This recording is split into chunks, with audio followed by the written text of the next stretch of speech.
Good afternoon, ladies and gentlemen. This is Lounging with Lisa, the video series that has me lounging while coming at you with thoughts of the day.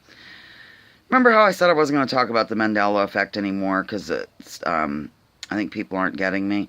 I can't keep my mind off it, frankly, and not to mention, but I shared it. My girlfriend in Houston named Lisa, we were roommates, Lisa and Lisa Double Trouble. We met them in Houston. I got with her yesterday about this King James stuff because she's been an avid Bible person. Oh my God, how old are we? I bet you for 30 years.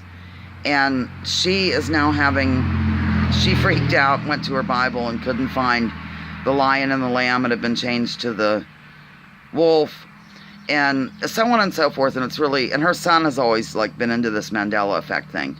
So at any rate, it just seems to be on my mind. If you don't care for the video over it, that's fine. I'll get back to other things soon because I had some comments I don't know if they're indicating that this doesn't really matter or what, but in a way, I don't know. Let's think about it this way. Maybe people aren't really wrong. Like Democrats and Republicans are always, kind of the actual people in the parties kind of go at each other and are convinced things are a certain way, and the other party's convinced it's not.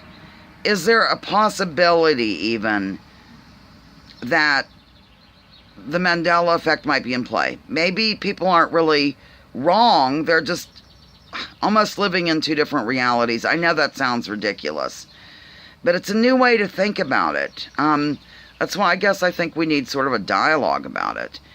I'm getting a message from my ex-roommate again, Lisa in Houston. I'll get back with her in a minute.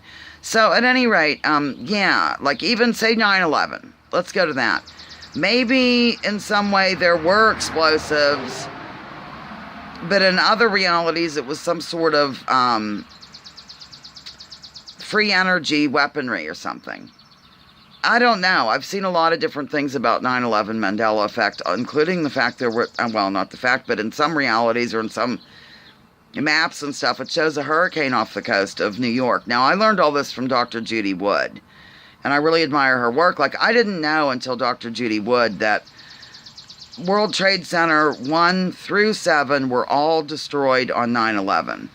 Most people don't even know about Building 7, but, and they're just finding out about that. But in reality, it's everything that had a WTC in front of it was mysteriously gone.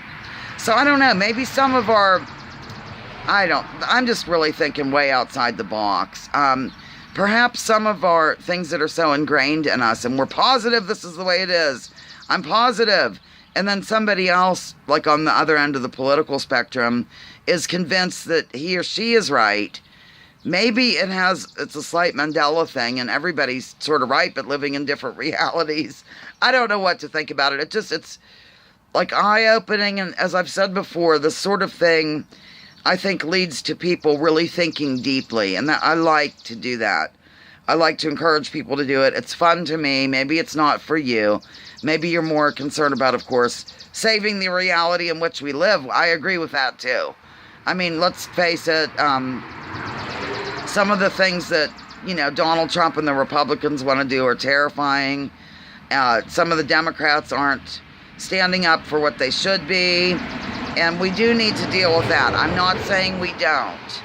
It's just right now I'm really fascinated with this. And so I guess I'll be talking about it from time to time.